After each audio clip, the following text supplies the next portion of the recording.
Hey McGinn, welcome back to our read alouds. It's Mr. Lohn. Hope everyone is doing well, that you enjoyed the weekend. Here we go with another book. Looking forward to spending some more time with you this week, going on adventures in stories. And I hope you smile at today's, which is called Superdog, The Heart of a Hero. And it has a nice little message that you'll see here in a few minutes. Away we go. Dexter was a little dog. His legs were little, his tail was little, his body was little. He looked like a plump sausage sitting on four little meatballs. Being the size that he was, Dex was often overlooked. The other dogs grew tired of waiting for Dex to catch up when they played chase, and after a while, they forgot to invite him at all. No one really seemed to notice him, except when Clevis, the tomcat, demonstrated how he could stand right over Dex and not even ruffle his fur. Yes, everything about Dex was little, except for his dreams. He wanted to be a hero. He could just see it. The mighty Dex flew up into the dark and starry night. Furiously he studied, knowing everything depended on him. But wanting and being are two different things. Dex lived on dreams until one day, after crawling out from under Clevis yet again, he decided there had to be more to life than gazing at the underside of a cat. There had to be more to him.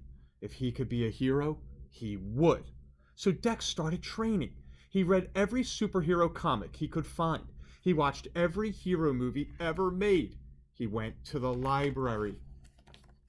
Dex figured that a hero must have strong muscles. He needed exercise, and lots of it.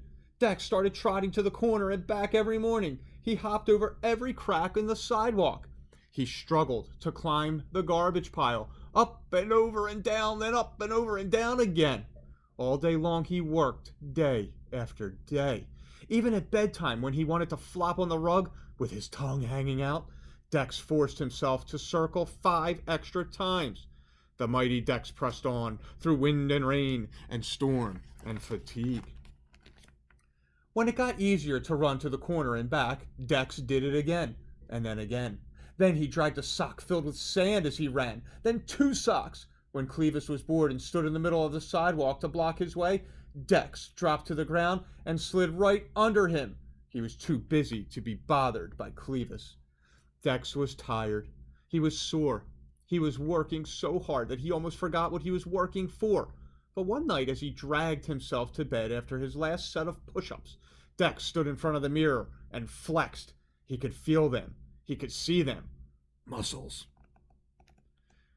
Now Dex didn't take the stairs. He skimmed them. He leaped over hydrants. He vaulted up curbs. He jumped over garbage mountains without touching the top. He could run like the wind. He felt as if his legs had springs. Faster than a rolling ball. Stronger than the toughest rawhide. Able to leap tall fences in a single bound. Only one thing was missing. Finally, a small brown package arrived. Dex ripped it open. It was his hero suit. It was red with a shiny green cape, and it fit like a glove. Dex loved the way it felt, he loved the way it looked, and he loved the feeling he had when he put it on. He was ready, with the courage of a lion, the strength of a bear, and the heart of a hero. When Dex went out in his suit for the very first time, he looked up the street and down. He noticed a young pup trying to cross the street. Dex sprang into action. "May I help you?" he asked. He guided the wide-eyed pup across the street and grinned as the pup stared up at him, with its mouth hanging open. The pup whispered, "Wow, it's Superdog." Superdog. Dex liked the sound of that. Of course, when Clevis saw Dex, he just had to comment, "Hey, Dex, where's the party?" And when he saw him a few days later, Clevis called out, "Look, everybody, must be Halloween. Anybody got a treat for Dex?" Dex was so busy that he was able to ignore Clevis, for the most part. The only time his face even got red was when Clevis yelled, "Where'd you get that dress up?" Dex had to wonder if Clevis saw anything but the suit. Didn't he understand that the suit was just a way to let people know he was there to help? The sun glinted off of his emerald cape as Superdog raced to the rescue. There was a mouse he saved from a sewer, a purse snatcher he tackled. He fixed his neighbor's sprinkler. He found a lost kitten, pulled a rat away from a live wire, tracked down a lost wallet, put out a trash fire, and organized a neighborhood cleanup day. It seemed that now, whenever anyone needed help, they turned to Dex, and Dex had never been happier. Late one evening, there was a banging at the door.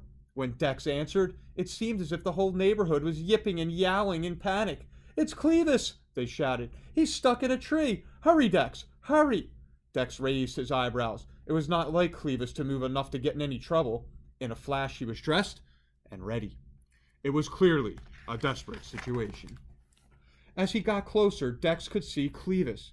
He had been chasing a squirrel to the top of the tree, but had slipped and was hanging by one claw from a slender branch.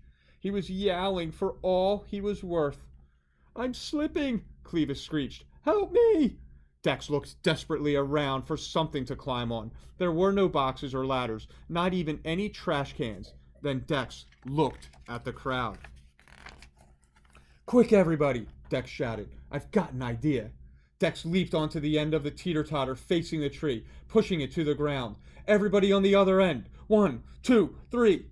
All the animals jumped together on the other end of the teeter-totter, catapulting Dex into the air. He soared over the crowd, his ears and cape streaming out behind him. The mighty Dex flew up into the dark and starry night. Dex scrambled onto the branch next to Clevis. Quickly, he pulled off his cape and tied its 4 corners onto the screeching cat. "Jump!"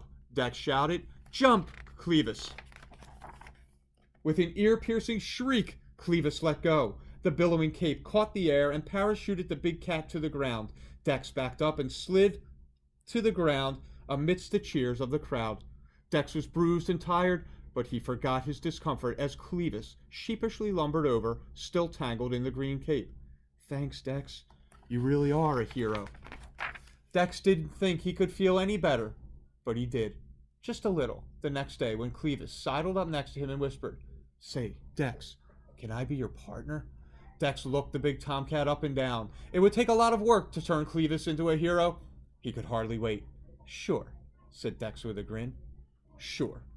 With twice the brains and triple the brawn, our heroes forge on, ever ready to lend a helping paw." So, boys and girls, I hope you enjoyed that story of Superdog. He believed he could accomplish and be something special, accomplish anything and be something special. He helped someone even though they were not very kind to him. Just a really nice little story. Believe in yourself. You can accomplish anything. All right, McGinn, I will talk to you soon. We'll be back for more read-alouds later in the week.